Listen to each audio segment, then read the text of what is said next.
Buenos días o buenas tardes a todos. Como dijo Elizabeth, yo trabajo para el Instituto Médico Forense de Montevideo, Uruguay, desde el año 92, y bueno, he hecho unas cuantas piezas oficiales, y mediante esta técnica de reproducción cráneo-fotográfica asistida por computadora, he identificado a más de 200 personas, 250 personas al día de hoy, más o menos. Eh, y bueno, este es uno de los casos más sonados que me tocó identificar. Y esto fue en el año 1995. Ya ahora va a ser 30 años, en abril, que se encontraron sus restos. El doctor Berríos era un químico que trabajó para la DINA, que era el servicio secreto de Pinochet, el aparato secreto. Y bueno, entre otras cosas, trabajó con el gasarín, que era un gas que se utilizó para matar enemigos políticos, que se utilizó después en muchas partes del mundo. Hubo un atentado con gasolina en el metro de Tokio también por esas épocas. Y después, cuando estaba trabajando en el tema de sintetizar un tipo de cocaína para que fuera indetectable por los perros, que no llegó a hacerlo, pero estaba trabajando en eso. Que ahora próximamente va a salir una película, un documental sobre eso, que se va a llamar Cocaína Negra.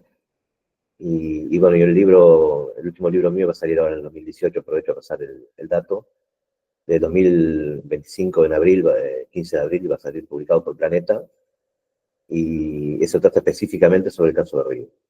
Después hay un texto anterior que trata varios casos en general, que ya es de 2018, y tratan casos mundiales en América Latina y en Uruguay.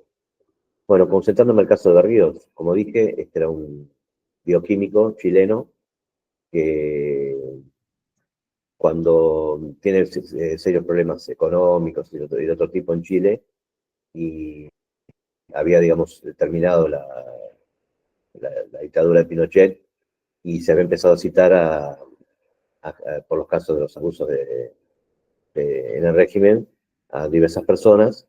Y bueno, Berríos estaba bastante involucrado con el tema de Pinochet y todo, el director de la DINA, etcétera, etcétera. Un tema muy complejo, ahora no lo puedo explicar, pero en este libro que se basa en abril sale bastante en detalle. Y bueno, él estaba implicado en eso, y los agentes secretos de Chile, para que no hablase, no prestara testimonio ante las cortes chilenas, lo sacan en forma, digamos, ilegal, en forma secreta, lo sacan de Chile, cruza por Argentina, y de Argentina llega acá a Uruguay. Acá en Uruguay pasa por diversos domicilios, los tiene en diversos lugares, primero en el centro de Montevideo, después se aloja en un apartamento en un barrio de Positos, un barrio bastante lujoso acá en Montevideo, después lo mueven a otro apartamento más en el Buceo, que es un barrio bueno, y después parece que complicó un poco su relación con los que los custodiaban, hubo una serie de complicaciones, y lo llevan a un balneario en la casa de uno de los militares que lo tiene detenido en el balneario El Pinar. Es un balneario a unos 30 kilómetros de Montevideo, y bueno, ahí lo tienen hasta que tiene un incidente ahí, que digamos, cansado. Él se da cuenta, digamos, que supuestamente los que lo custodiaban en realidad eran sus captores, lo tenían preso, y lo tenían detenido, que básicamente eran 3 militares uruguayos y militares chilenos.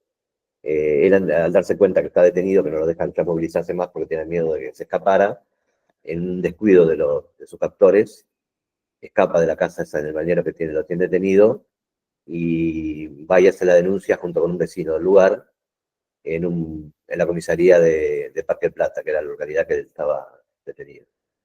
Bueno, en esa comisaría, ante tal denuncia, el, el comisario, en principio, piensa que él le cuenta, bueno, que era agente secreto de Pinochet, y le cuenta lo que hacía, todo, y bueno, fue demasiado, digamos, para el comisario que atendía esa comisaría, y él, en principio, piensa que es una persona que está desquiciada, que está mal de la cabeza, y lo primero que hace es llevarlo a un consultorio médico ahí de la zona para que lo examine el médico.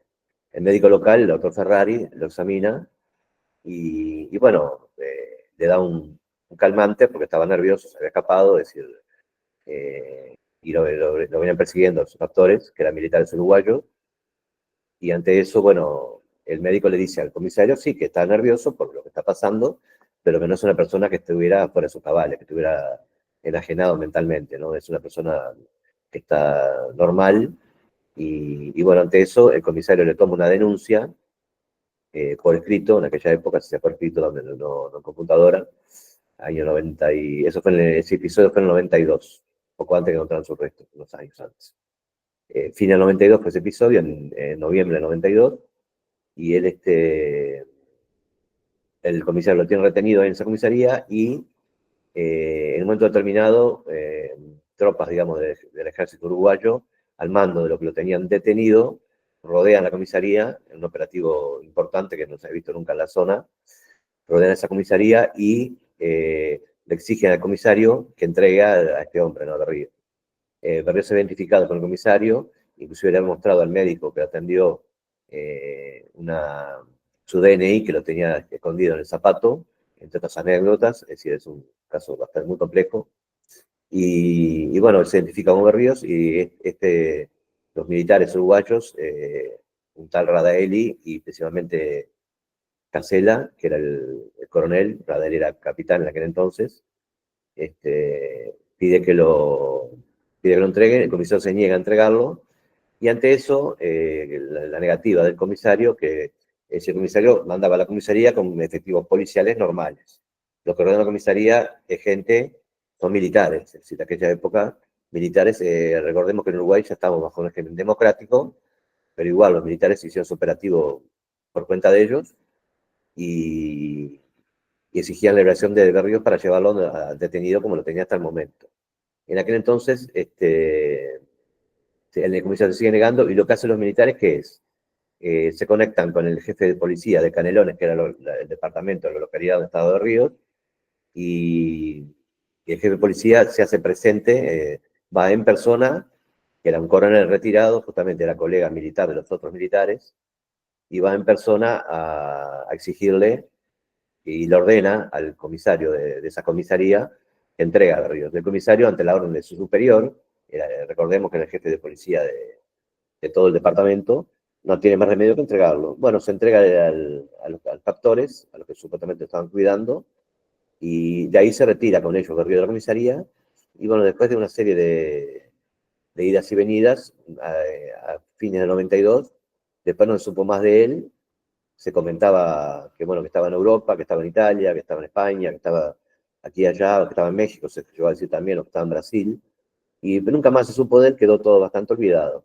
Hasta que en abril, el 15 de abril del 95, aparece en una playa cercana al balneario del Pinar, aparecen unos restos que son encontrados por un policía retirado mientras paseaba a su perro en la arena, y bueno, son sacados esos restos de ahí, y son llevados. Yo estaba trabajando en la morgue judicial vieja, y son llevados a la morgue judicial para su estudio. Allí los estudio en primera instancia, y bueno, vamos a ver, ahora vamos a entrar al caso concreto de los estudios de estos restos de este hombre, que en aquel momento causaron mucho, mucho impacto a nivel de la prensa, es decir, se publican cosas todos los días de él.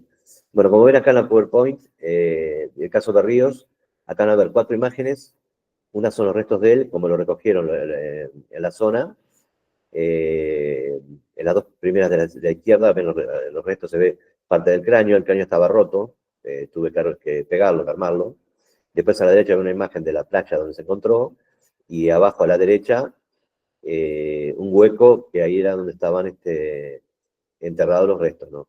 Los restos, había aparecido una pequeña parte de los mismos, que fueron vistas por este hombre que paseaba el perro, como siempre suele ocurrir, es decir, los hallazgos son a veces casuales, no siempre los hallazgos son concretos o por algún indicio, sino que por lo general se suelen encontrar de casualidad, como en este caso, que estaban, porque claro, estaban en un lugar que son dunas.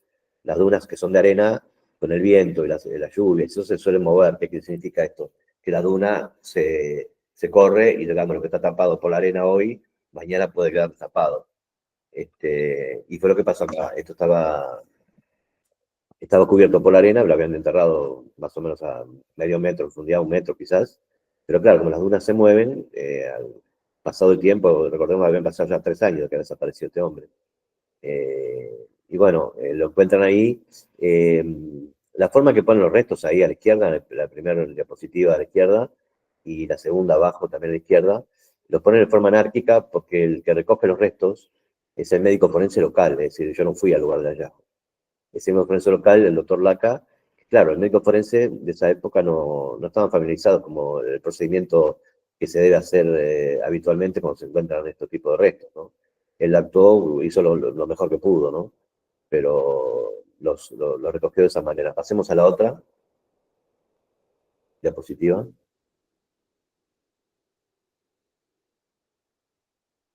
Bueno, acá como ven, es decir, los restos son sacados de ahí, son como dijo, un metro de profundidad, son sacados por los que ven ahí de casco amarillo, son los bomberos, los extraen de ahí del personal de bomberos, el que ven de túnica blanca es el doctor Laca, que está examinando los restos. Obviamente estaba con todas sus ropas, ahí pueden ver un pantalón, se ve parte de la camisa, el doctor Laca ahí está examinando el cráneo. Pasemos a la otra. Bueno, acá están los restos en la morgue judicial. Ven que estaba el macizo facial, parte del macizo facial, parte de del maxilar superior, maxilar inferior, y después, bueno, en la diapositiva abajo a la izquierda, se ven en blanco y negro sobre la mesa los restos. Los restos vinieron, eso fue lo único más o menos correcto que se hizo, se levantaron con gran parte de la arena y parte de lo que estaba a su alrededor, que eso más adelante fue importante, ahora te puedo explicar por qué. Y bueno, a la derecha ven ahí parte de los restos y ven una especie en la diapositiva inferior derecha, ahí se logra ver unas cuerdas que era con, que con lo cual lo habían atado. Es decir, cuando lo van a él lo matan, digamos, lo ponen de rodillas y le hacen 2 disparos en el cráneo, en la nuca. La típica ejecución, y bueno, pero para trasladarlo hasta ahí tenía los pies atados y las manos atrás a la espalda, como típicamente se suele hacer. Pasemos a la otra. Bueno, aquí ven a la izquierda, en la diapositiva inferior izquierda, ven parte de las cuerdas y un cinto viejo con lo cual lo habían atado, y parte de las cuerdas. Después ahí se ve parte del cráneo, y en la diapositiva superior derecha se alcanza a ver cómo el doctor Laca está lavando el cráneo, que estaba partido, ¿no? Explico por qué. Lo está lavando en un agua que había ahí cerca de la zona, es decir, todos procedimientos no se deben hacer, pero bueno, él, como vuelvo a repetir, él no estaba entrenado en eso, y bueno, hizo lo mejor que pudo. En la diapositiva inferior derecha se logra ver ahí una muesca en la base del cráneo, que se ve claramente, que es una entrada de proyectil. No sé si lo logran ver, hay como un agujero como un sacabocado, que por ahí fue donde entró uno de los proyectiles, el otro entró un poco más abajo a la izquierda. Pasemos a la otra diapositiva. Bueno, aquí ven el maxilar inferior, el maxilar superior, y sobre la izquierda acá se alcanza a ver en la diapositiva superior izquierda, como dije, la muesca ahí, en parte del occipital, y a la derecha otra rotura que fue causada por el otro impacto de bala. El cráneo se logra ver de frente a la derecha, las diapositivas superiores. Como ven, en la parte del frontal tiene unos agujeros importantes, que bueno, esas son las heridas de la salida de las 2 balas. El cráneo se partió en su momento, yo tuve que, como ven ahí, tuve que unirlo, pegarlo, porque fueron disparos de un arma muy potente, una Magnum 357, que es un revólver muy potente, que obviamente con un disparo en la nuca a una distancia de medio metro, 50 centímetros o menos, lo que hizo enseguida fue partir el cráneo, ¿no?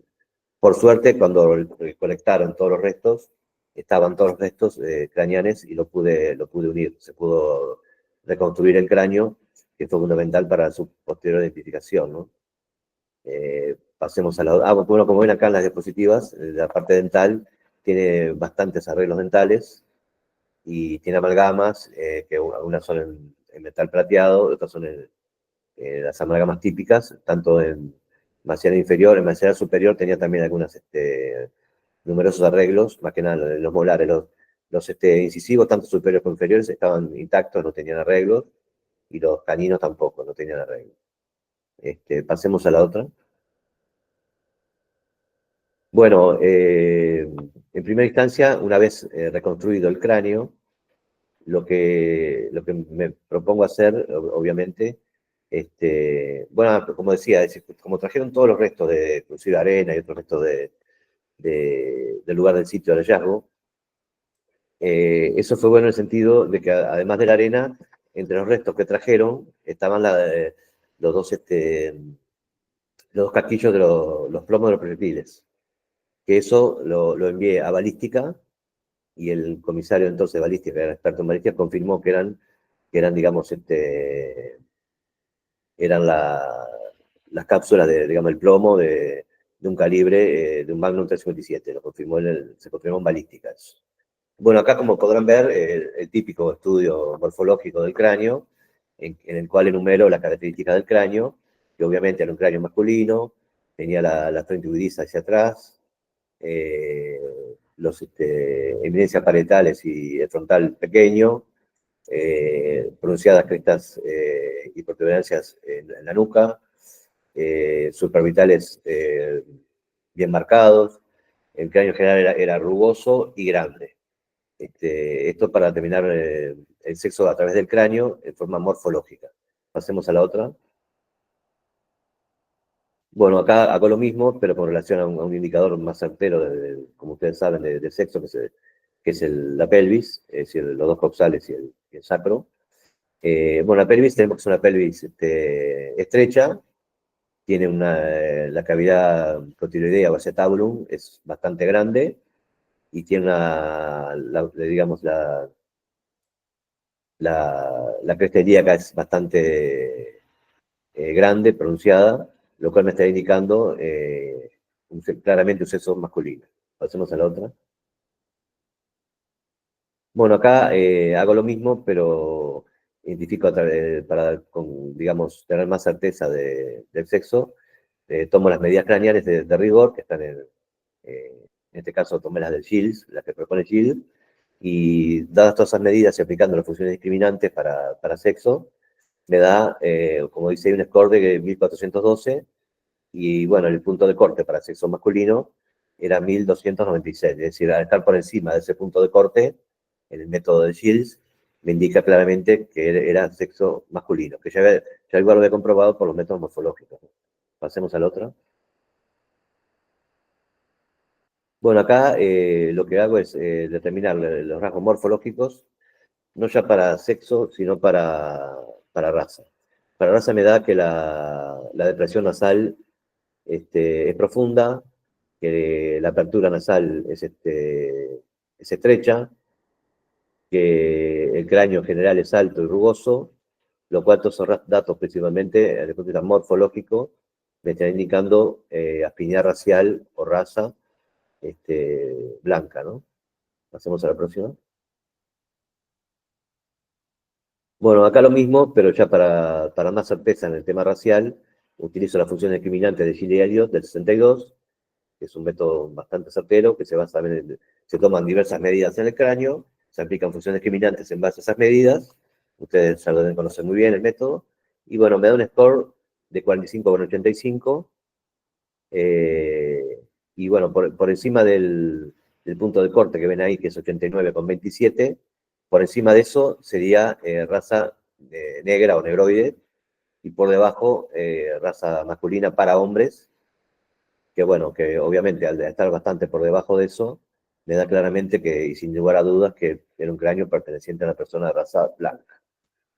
A veces el término raza no se suele utilizar, pero bueno, pero a nivel forense todos sabemos, es decir, básicamente, sin entrar en el tema de mestizajes y todo eso, el tema genético, todos sabemos que básicamente hay tres troncos raciales grandes, que son el mongoloide, el caucasoide y el negroide, es decir, razas básicamente son tres, que en estos casos sí importa porque el juez, por ejemplo, cuando o nosotros mismos, cuando tratamos de identificar a una persona, mediante fotografía, como yo hice en este caso, tenemos que saber, digamos, si la persona que estamos buscando, cuando dan la fotografía para identificar, que la vemos en la fotografía, es una persona con afinidad racial blanca, negroide o mongoloide. Mongoloide se aplica para todo lo que es razas asiáticas y indios americanos, ¿no?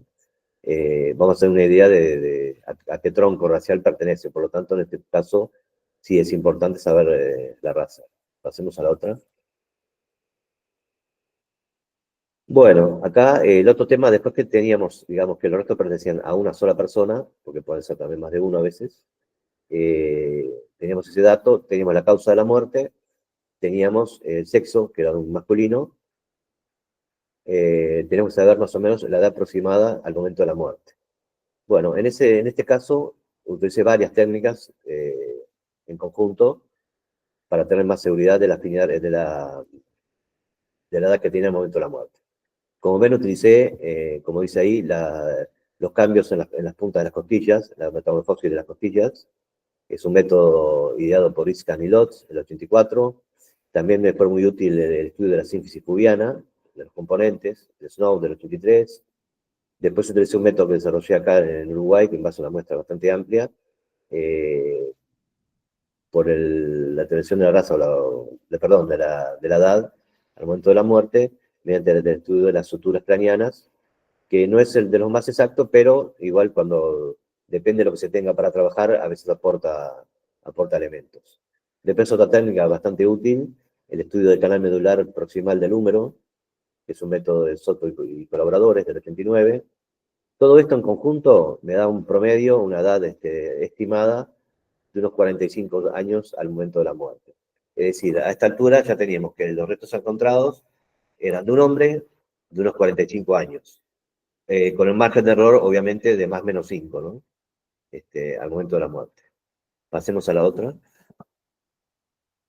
Bueno, acá ven más o menos el ejemplo de las técnicas que utilicé. Acá ven cómo está tomado el texto en este caso lo tomé de Iscan, de Krogman e Iscan, el texto básico, digamos, un clásico, en este caso la versión del 86. Acá ven cómo están las puntas de la metamorfosis de las costillas. Pasemos a la otra.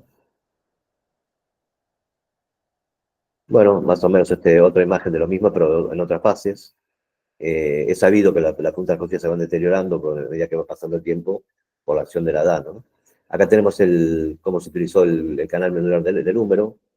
Para esto se corta el húmero en forma sagital y se estudia cuánto ha penetrado o no penetrado la médula en ese húmero, midiendo por medidas con un calibre común y corriente.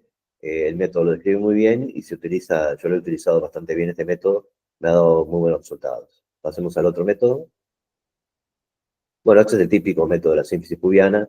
Ahí ven la sínfisis pubiana, que esta no es la de Berríos, es otra, pero es una sínfisis pubiana, en este caso la sínfisis pubiana de una persona de más de 50 años, ¿no? Es decir, ya está totalmente, la superficie totalmente lisa, chata, no se ve ningún tubérculo, no se ve casi prácticamente nada, porque es una superficie bastante ya gastada, ¿no?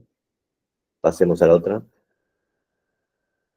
Bueno, lo que nos quedaba por estimar, que en estos casos y en estos socios es bastante sencillo, de las cuatro grandes claves, según Krogman, cuando se estudia un esqueleto humano, son la estatura, la raza, la edad al momento de la muerte y la edad. Bueno, de esas nos quedaba por determinar, en este caso me quedaba por determinar, la estatura.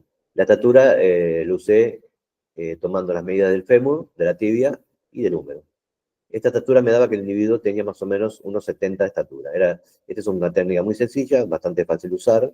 Digamos, de los cuatro parámetros a determinar un esqueleto es el más fácil, teniendo el hueso entero, o inclusive se puede hacer por trozos si se cuenta con parte de los huesos, por las técnicas descritas por otros autores, ¿no? Así que bueno, ya teníamos que era una persona de unos 45 años, sexo masculino, raza blanca, y unos 70 de estatura. Pasemos a la otra. Bueno, ahora nos faltaba determinar lo que sí es más difícil en estos casos, cuando se encuentran restos óseos o a veces en avanzado estado de composición, es lo más difícil de determinar siempre, que es el tiempo de la muerte, es decir, cuánto tenía de muerto. Bueno, tenemos que los restos correspondían a un individuo que fue muerto, si la causa de muerte eran 2 disparos en la nuca, con un revólver muy potente, la causa de muerte obviamente fue violenta, y Era un individuo de unos 70 de estatura, de raza blanca, de unos 45 años más o menos 5, y, y tenemos que determinar en este caso la data. La data de la muerte es lo más difícil de determinar, como dije, porque a veces no tenemos elementos para hacerlo solo en base a restos óseos. A veces se puede determinar utilizando técnicas químicas, con elementos químicos, pero siempre es difícil de hacer la detención de la muerte y en caso de huesos de mucha data de muerte es difícil de determinar. Inclusive cuando la data es muy lejana, se puede complicar porque si bien hay métodos como con el famoso carbono 14, ese tipo de métodos que son físico-químicos, no aplican para el tema forense porque son métodos para muchísimos años, mucho más de rango de data de muerte es muy amplio. Por lo tanto, en temas forenses, a veces cuando existen solo restos óseos, tenemos bastante poco en qué basarnos. Es fundamental la experiencia en estos casos para determinar la data de la muerte. Yo acá tuve, por decirlo de alguna manera, los restos estaban con parte de los tejidos disecados. A nivel del tórax, del torso, estaban los tejidos bastante disecados, todavía se mantenía tejidos, y en esos tejidos había insectos. En este caso para mí fue fundamental, fue muy importante, porque una vez colectados los insectos, estaban sobre el individuo, se pudo determinar con bastante precisión, porque toda esta técnica, mediante el estudio de lo que se llama fauna necrófaga, como ustedes saben, el individuo cuando fallece en cuerpo, queda en intemperie, pasa por diversos procesos de descomposición, y entre ellos, por lo general, siempre es atacado por insectos, son los primeros que colonizan el cuerpo, y está bien estudiado desde hace mucho tiempo lo que se denominan las pandillas de la muerte, que son ocho bandas, ocho digamos, escuadrillas que atacan al cadáver, que está la intemperie, en forma sistemática y durante diversos periodos bastante bien establecidos. En este caso, yo logré encontrar muestras de un insecto que era el Corinetis ruficolis, que está descrito en la literatura. En los libros clásicos ya se encuentran muy buenas fotografías de él y de todos los insectos en general, ¿no? Por ejemplo, Baltasar, el libro de medicina forense clásico, en todos los libros de él, en libros más modernos, también se encuentran fotografías muy buenas de este insecto. Bueno, una vez que colecté parte de este insecto, lo examiné con, con lupa, así se lo pude agrandar, inclusive al microscopio, y se vio claramente por todas sus características que era este insecto. Este es un insecto muy típico acá de Uruguay, que es decir, es un escarabajo, pero que vuela, es decir, tiene como alas, como alitas pequeñas, y vuela, y ese color tiene un color azul metalizado muy fuerte. Y es un insecto que se encuentra, es muy común en todo Uruguay, y se encuentran, bueno, en los cementerios hay bastantes, porque ellos, digamos, atacan el cadáver cuando ya quedan pocas partes, digamos, que los otros insectos no han comido. Y bueno, está bien descrito en la literatura que este insecto coloniza más o menos en la edad que establecí ahí, a los 12 meses más o menos de muerto el individuo, ¿no? Se pueden encontrar muestras de este insecto. Había bastantes, era abundante la muestra, y como dije, basado en eso, yo lo que pude determinar con eso es que esos restos tenían por lo menos unos 10 meses de fallecido. Como dije, siempre la data de la muerte en restos humanos es muy difícil determinar, es imposible determinar exactamente cuánto tenía, pero sí nos pueden dar, en este caso, que creo que lo más seguro, si tenemos como en este caso la suerte de encontrar insectos, estudiando la fauna necrófaga, es lo más cercano que nos puede indicar una data de muerte certera. Los demás métodos son bastante vagos en general y no indican tanta precisión. Acá sí sabíamos que por lo menos tenía al menos 10 meses o un año de motor, por lo menos. No significa que tuviera eso. Puede tener algo más seguramente, como fue en este caso, ¿no? Por lo tanto, en este caso, establecí la muerte en el invierno, en junio del 94, la primavera, perdón, al otoño del 93. Es decir, lo he matado en el otoño del 93 o hasta en junio del 94. Eso me estableció la data de muerte basado en la corrección de estos tipos de insectos. Después, de hecho, bueno, nos enteramos cuando se evolucionó el caso y se investigó y se hicieron varias pericias a nivel judicial y en las Cortes de Chile, más que nada. Este, obviamente el individuo, digamos, después que lo retiran de ahí de esa comisaría, que fue en finales del 92, seguramente lo ultiman en principios del 93, mediados del 93. Lo cual coincide bastante con la fecha que se le dio en este caso le, le pude otorgar de fallecido, ¿no? Pasemos a la otra. Bueno, acá tienen, como dije, los dibujos de este insecto.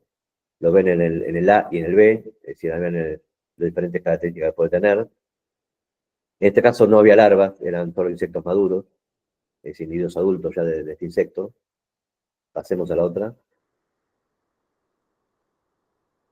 Bueno, la causa de muerte, como dije al principio, tenía los impactos de bala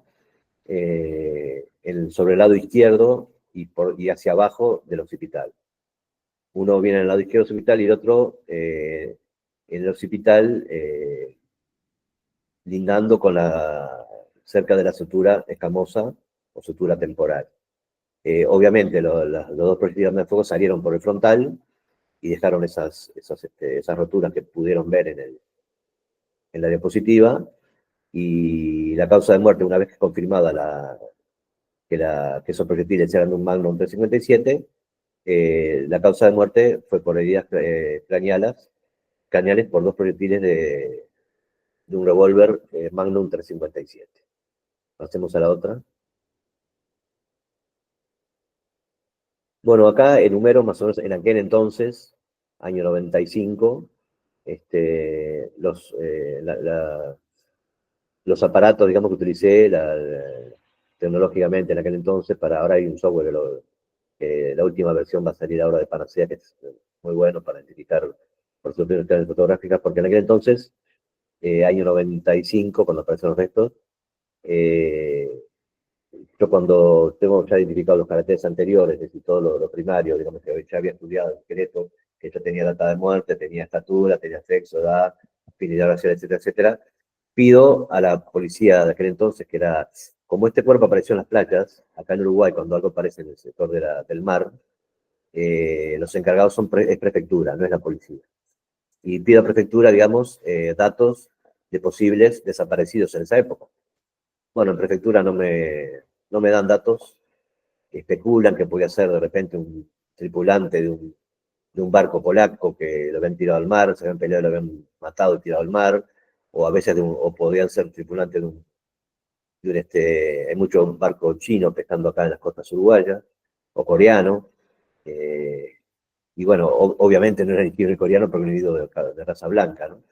Pero bueno, se especula con muchos supuestos, pero en definitiva no me dan datos concretos de nadie, es decir, y bueno, así pasó más o menos. Recuerden que estos restos se encontraron a principios del 95. Sobre el final del 95, eh, estuve haciendo una pequeña investigación de quién puede haber desaparecido en esa época por ahí, que no se hubiera sabido más de él, y llegué hasta el fin del 92, que era cuando desaparece este individuo. Y bueno, después de una investigación periodística en el periódico de la época, la Biblioteca Nacional de Uruguay, eh, bueno, se me ocurre que podrían ser de este individuo. Solicito al juzgado de la época, al juzgado de Pando, que me manden fotografías de Berríos. Demoran más de un mes en mandarme una fotografía en blanco y negro, pero por suerte era bastante buena.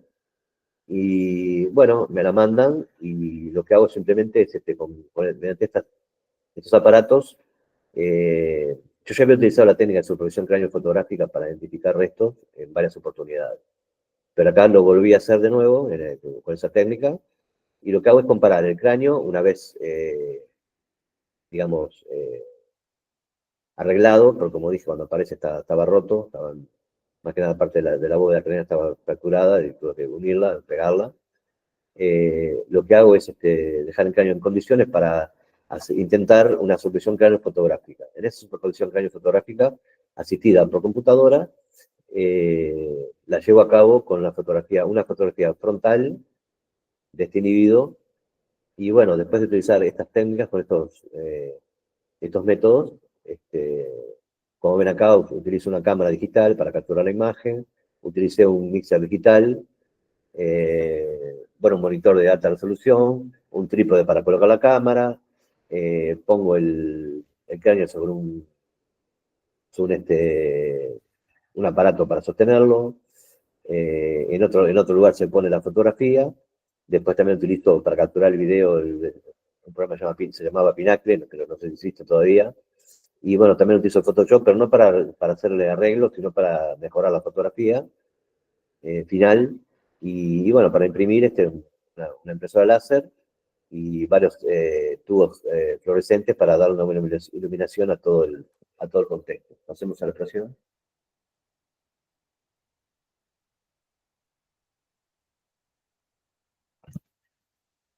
Bueno, acá más o menos, en forma muy sucinta, describo más o menos cómo fue el método. Se pone la fotografía y el cráneo sobre su lugar a ser comparado. Se ajustan al monitor que estamos viendo, entonces el monitor de computadora. Se digitalizan las dos imágenes y, bueno, mediante la captura, la tarjeta de captura Pinacle, luego captura dos imágenes y lo que hago simplemente después es utilizando Photoshop, el software, y utilizando el mixer digital, se superponen las dos imágenes. Eh, También utilizo para comparación, para una guía, las conocidas 8 líneas de determinación que son descritas por Kai Lan en el 82, que me fueron de mucha utilidad. Pasemos a la otra.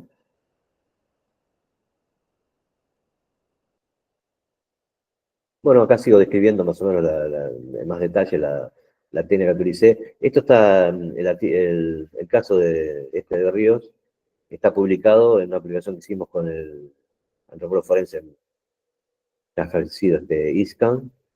Esto fue publicado en 2002, un artículo en una revista científica. Lo pueden ubicar ahí, si quieren más datos se los puedo pasar, después para que me manden correo se lo paso, le paso el artículo concreto que está muy, muy completo ahí.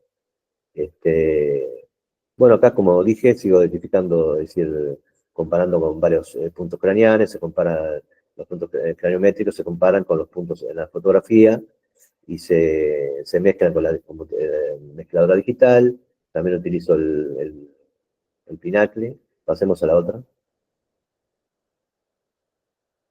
Bueno, acá se sigue con la descripción del, este, del método. En aquel entonces grabé todo el procedimiento en un DVD. Ahora ya no se usan, pero bueno, en aquel entonces era lo que había. Y bueno, se tuvieron fotos de buena calidad que fueron impresas para juntar al informe eh, relativo a ser entregado en aquel entonces a la jueza de la ciudad de Pando, que era que tiene jurisdicción sobre el Pinar. Y bueno, se adjuntan las fotografías y se adjunta también el video, que es todo lo grabado en el momento de hacer la pericia, se la adjunta a esta jueza para entregárselo. Pasemos a la otra. Bueno, acá tienen, como dije, los diferentes puntos craniométricos que se utilizaron, los clásicos, es decir, craniometría, todo lo clásico. Acá tenemos desde el punto de vista frontal. Pasemos a la otra.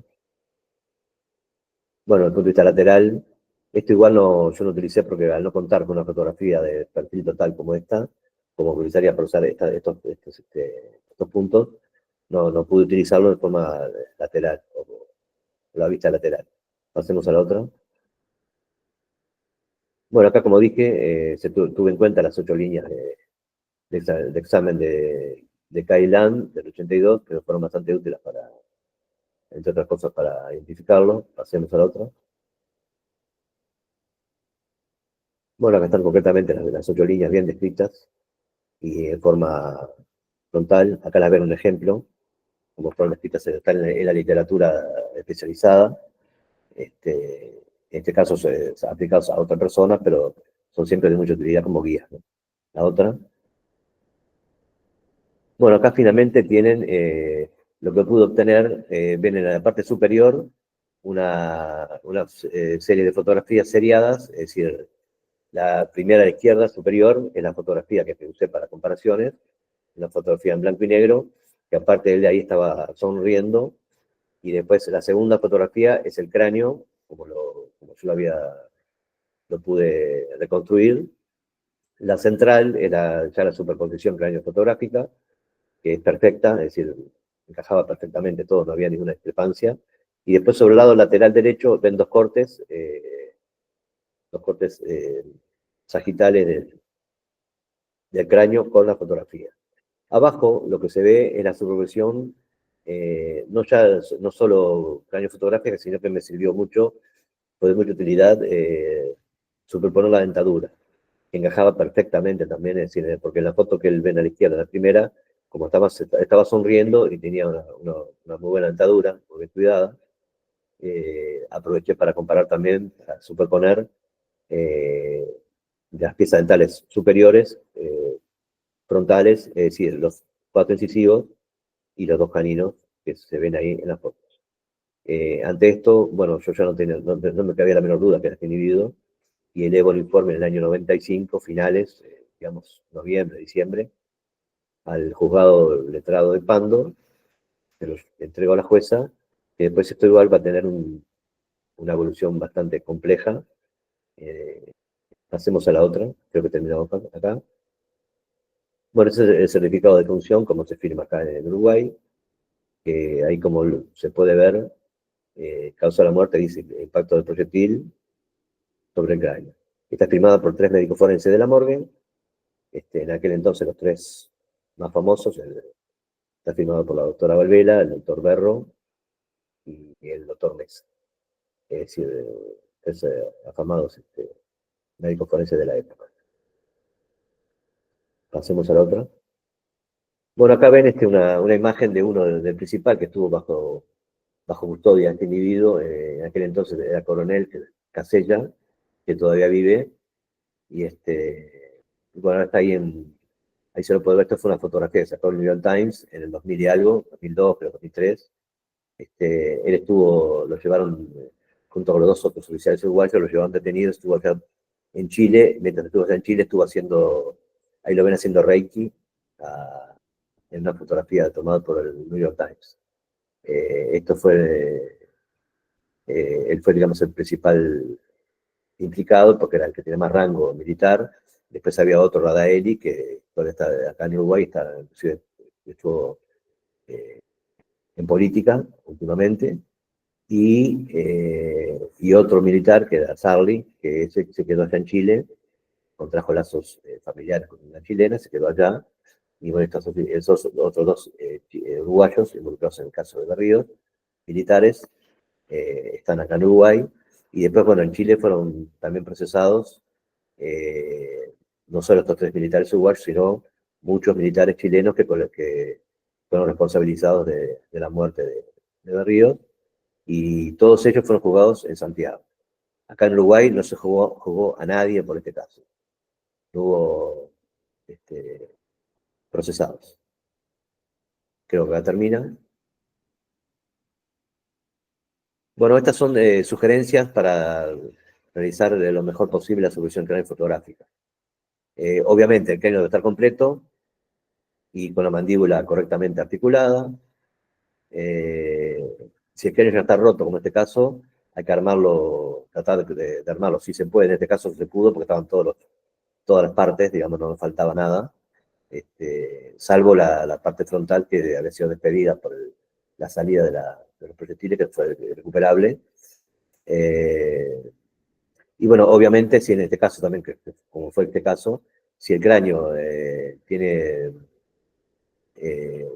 presenta todas las piezas dentales, cuanto mejor tenga la dentadura, mejor para identificarlo, no solo con esta técnica, sino obviamente con un tema de técnicas odontológicas, ¿no? Para comparaciones dentales. Pasemos al final. Bueno, obviamente también la fotografía debe ser de la mejor calidad posible. Se recomienda para estas identificaciones tener una foto, no solo como yo tuve acá de frente, sino como dije, de frente, y otra de un lateral, es decir, lo que se llama norma frontal y norma lateral. Es lo mejor, porque vamos a tener una norma de perfil total para identificarlo con estas comparaciones, y vamos a tener una norma frontal que fue la que yo utilicé. Es decir, yo en este caso no tuve norma lateral, porque no me, no me facilitaron fotos en su momento de Berrío. La única que había era esa, que después, cuando el caso se dio a luz, aparecieron cientos de fotos de Berríos en la televisión, en todos lados, pero en aquel momento no había nada. Bueno, se deben tomar en cuenta, obviamente, las 8 líneas de identificación y los puntos craniométricos y que se comparan junto con los puntos faciales. Y obviamente en este caso, como en todos los casos, cuando uno va a aplicar una técnica, ya sea dental o facial o superposición de cráneo fotográfica, como en este caso, es muy importante la experiencia, ¿no? Es decir, yo en aquel entonces, obviamente ahora tengo más, pero en aquel entonces yo ya había practicado este método, que lo he utilizado en otros casos, no tan sonados como este, pero sí lo había utilizado en muchos casos, por decirlo de una manera, diarios, por lo tanto un poco de experiencia ya tenía. ¿Sí? Es fundamental tener experiencia al momento de realizar estas comparaciones, si no, es como todo, es decir, si uno va a aplicar un método y no tiene experiencia en lo que está haciendo, los resultados no pueden ser de la mejor manera posible, como deberían ser. Pasemos a la otra. Bueno, hasta acá como verán, en forma muy rápida y muy sucinta, lo que fue el caso de Río. Debo poner como prólogo, perdón, como epílogo, que después que yo lo identifico de esta técnica, que fue finales del 95, recién a principios del 96, porque la jueza no quería o no podía, digamos, no, no estaba, digamos, muy afín a decretar, digamos, que era este individuo, vaya a saber por qué motivos. Principios del 96, en febrero, junto al odontólogo del Poder Judicial, de la morgue, pedimos placas dentales para comparación a Chile, a Santiago. Llegan excelentes placas dentales y para comparar con la dentadura de este individuo. Y junto con el odontólogo de la morgue, comparamos las placas dentales que vinieron de Santiago con los restos que teníamos, en este caso las piezas dentales, y las coincidencias eran absolutas. Es decir, ahí ya estaba totalmente identificado que era este individuo. Eso estamos hablando de febrero del 96. Aún así, igual con una identificación dental lapidaria, no sé, la justicia uruguaya sigue con sus dudas, sigue dudando. En Chile también se duda, en Santiago, inclusive los familiares dudan que fue este hombre. Y bueno, después se solicita un estudio de ADN, que es realizado unos cuantos meses después, acá en Uruguay, que obviamente lo que hace es ratificar lo que yo había hecho en principio y lo que hemos hecho también desde el punto de vista dental, ¿no? Que era este individuo, ¿no? Después, también como epílogo, cuando los restos son repatriados a Santiago, en el año 2002, es decir, quiere decir que los restos tuvieron la morgue judicial depositados en mi laboratorio 7 años, hasta que se decidió que sí, que eran restos de Berríos. Se dudó bastante que eran restos de este hombre. Vaya a saber por qué motivos, quizás motivos políticos, vaya a saber qué. La cuestión que, bueno, que una vez que son repatriados a Santiago, el Instituto Médico Legal de Chile se le vuelve a hacer otro ADN y ahí, bueno, confirma obviamente también que eran los restos de Peño de Ríos, ya por última vez, es decir, no había más duda que este hombre. Y bueno, y en 2003 por ahí son sepultados en el cementerio familiar de Santiago. Y bueno, y ahí termina el caso, pero fue un caso bastante complejo y bastante complicado desde el punto de vista de su identificación. Aunque ya lo había identificado por esta técnica en noviembre y diciembre del 95. Pero no se validó su identificación hasta que se hizo el segundo ADN allá en Santiago de Chile. Bueno, estoy abierto a inquietudes, preguntas de los